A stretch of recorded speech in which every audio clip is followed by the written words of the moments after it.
Hi, my name's Benji. I just wanted to read on YouTube and I wanted to read out loud on a YouTube channel. And I don't know, a few people think my voice is nice, so I have a book here. It's kind of it might be boring to most people. It's about planes. I think planes are cool, but it might be boring to most people. I need to turn my notifications off. I bought this in the airport. I ended up getting stuck there for a day. Well, a night and then a day in the airport, so that was fun. But I got this book about planes because I've always thought planes were cool. But okay, I should start introducing the book now, probably. It's called Cockpit Confidential. You'll be able to read this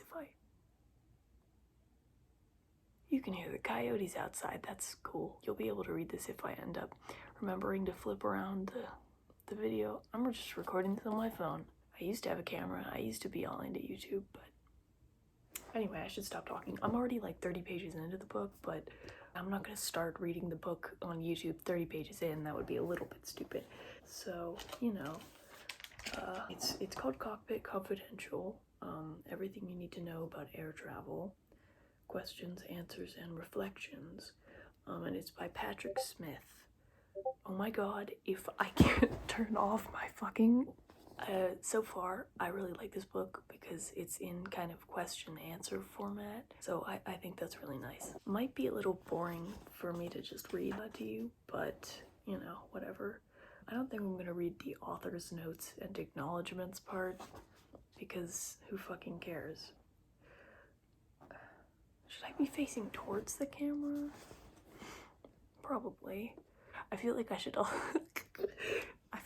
also mention that it is currently like 2 in the morning or something like that, and I think I'll film all of these at like kind of late at night just because I think my voice is better when it's late because I'm less screamy, and also I have time at night, so Introduction: The Painter's Brush.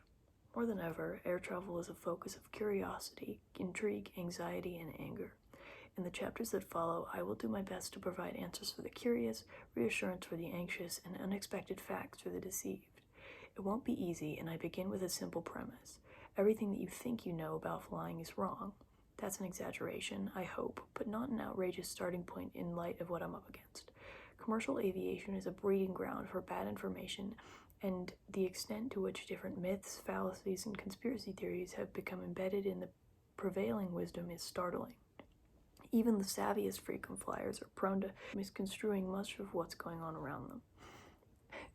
That also reminds me, I do stutter when I read, obviously. I'm not like obviously I'm fucking 17. I'm not a professional audiobook guy or something.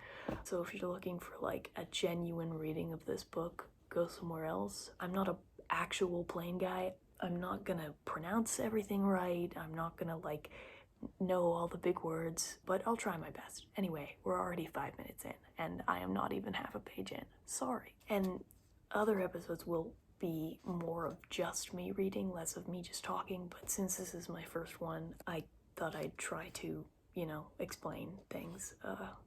It isn't surprising.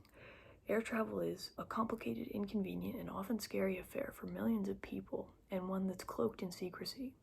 Its mysteries are concealed behind a wall of specialized jargon, corporate reticence, and irresponsible media. Airlines, it hardly needs saying, aren't the most forthcoming of entities, while journalists and broadcasters like to keep it simple and sensational. It's hard to know who to trust or what to believe. I'll give it my best shot, and in doing so, I will tell you how a plane stays in the air. Yes, I'll address your nuts and bolts concerns and tackle those insufferable myths. However, this is not a book about flying, per se. I will not burden the readers with the gee-whiz specifications of airplanes. I am not writing for gearheads or those with a predisposed interest in planes. My readers don't want to see an aerospace engineer's schematic of a jet engine and a technical discussion about cockpits, instruments, or aircraft hydraulics, as it is guaranteed to be tedious and uninteresting, especially to me. We're all curious about how fast a plane goes, how high it flies, how many statistical bullets can be made of its wires and plumbing. But as both an author and pilot, my infatuation with flight goes beyond the airplane itself, encompassing the fuller, richer drama of getting here to there, the theater of air travel, as I like to call it. For most of us who grew up to become airplane pilots, flying isn't just something we fell into after college.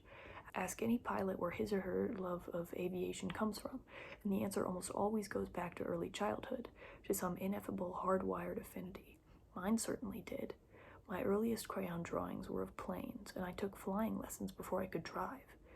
Just the same, I have never met another pilot whose formative obsessions were quite like mine. I have limited fascination with the sky or with the seat of the pants thrill of the flight itself. As a youngster, the sight of a Piper Club meant nothing to me. 5 minutes at an air show watching Blue Angels do barrel rolls and I was bored to tears. What enthralled me instead were the workings of the airlines, the planes they flew and the places they went. In 5th grade, I could recognize a Boeing 727-100 from a 727-200 by the shape of the intake of its center engine, oval, not round. I knew the logos and liveries of all the prominent airlines, and most of the non-prominent ones too. I could replicate them freehand with a set of colored pencils. I would spend hours cloistered in my bedroom or at the dining room table, poring over the timetables of the world's greatest carriers, Pan Am, Aeroflot, Lufthansa, and British Airways, memorizing the names of the foreign capitals they flew to. It wasn't just planes, it was places too. Next time you're wedged in economy, flip to the route map in the back of the in-flight magazine.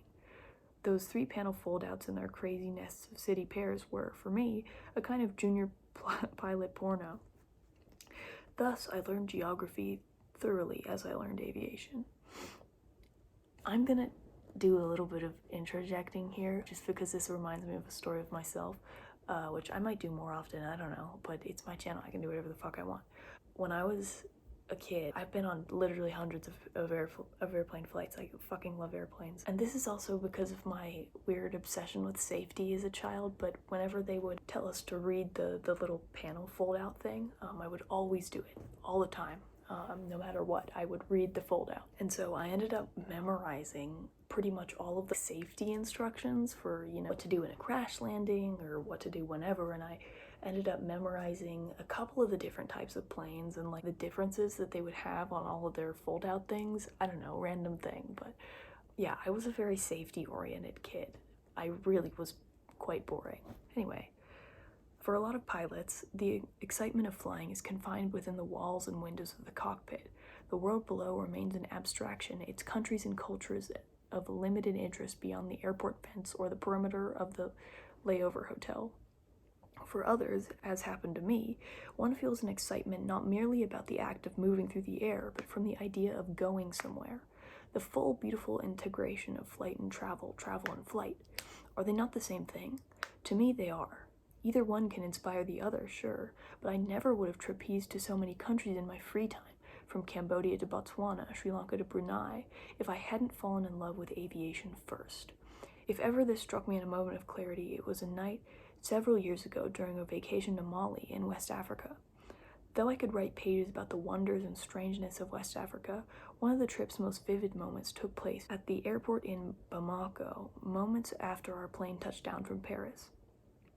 200 of us descended the drive upstairs into a sinister midnight murk. The air was misty and smelled of wood smoke. Yellow beams from military-style spotlights crisscrossed the tarmac. We were paraded solemnly around the exterior of the aircraft, moving aft in a wide semicircle towards the arrivals lounge. There was something ceremonial and ritualistic about it. I remember looking up at the soaring blue and white tail of Air France as the plane's auxiliary turbine screamed into the darkness. It was so exciting and, to use a politically incorrect word, exotic. Fucking weird thing to say. That was me. And that incredible airplane is what brought us there, in a matter of hours no less, a voyage that would once have taken weeks by ship and desert caravan. For most people, whether bound for Kansas or Kathmandu, the airplane is a necessary evil, incidental to the voyage but no longer part of it. I've always remembered something an old girlfriend of mine, an artist, once said to me. Like most people, she analogized most airplanes merely as tools. If we view travel as a truly human endeavor, she argued, as one of curiosity or in any way an act of passion, then what is a jetliner beyond a simple instrument, as discardable as the painter's brush?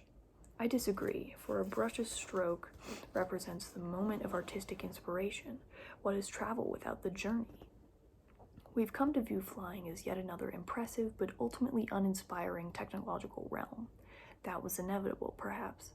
The evolution of technology seems to mandate, one way or another, that the extraordinary become the ordinary. Or, as Nathan Heller, a writer in The New Yorker, puts it, a measure of industrial progress is the speed of which inventions grow insufferable. But don't we lose valuable perspective when we begin to equate the commonplace, more or less by definition, with the tedious? Aren't we forfeiting something? And an airplane isn't just some gadget you carry around in a pocket. It can carry you halfway around the globe at practically the speed of sound. Golden Age Redux.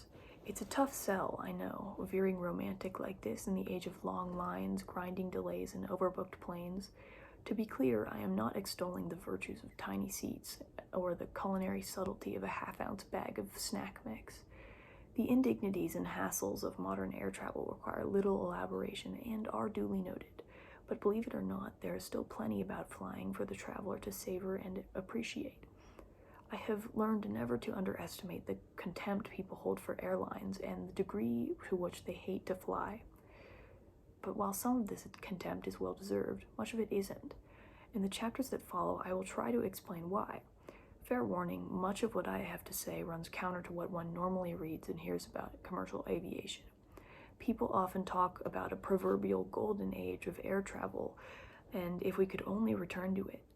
On one hand, that's an easy sentiment to sympathize with. I'm old enough to recall when people actually looked forward to flying. I remember a trip to Florida in 1979, and my father putting on a coat and tie for the occasion. I remember double helpings of a cheesecake dessert on a 60-minute flight in economy. Yes, things were once a little more comfortable, a little more special. They were also a lot more expensive, a lot less safe, and in many ways a lot less convenient. This will sound anathema to almost everyone, but if there was ever a golden age of flying, I argue that it was right now. How is that?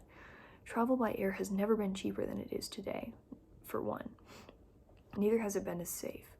There are far more flights to pick from to far more cities aboard the quietest, most technologically advanced planes ever built.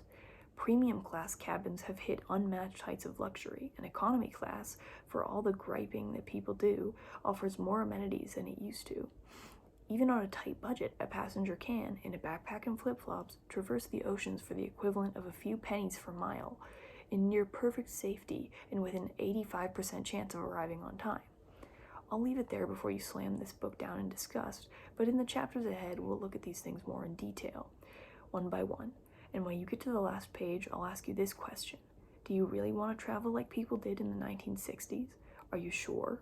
If I've done my job, you'll come away admitting that the Golden Age, whenever it was exactly, is more mythical than you thought. Okay, I think I'm going to leave it there because I am at around 16 minutes. So that was the introduction to the book. That's really not very far. We have not gotten very far at all. But I don't know. I hope that you enjoyed this. I don't know. Why would you enjoy this? It's just me talking. It's just me reading a book. But yeah, I will continue this. I think I might. I don't know. Maybe I won't. Maybe I'll never do this again. Who knows? But yeah, that's all for tonight. So I guess that's it. Thank you for watching a lot. I really appreciate it. And I will see you next time with more of Cockpit Confidential.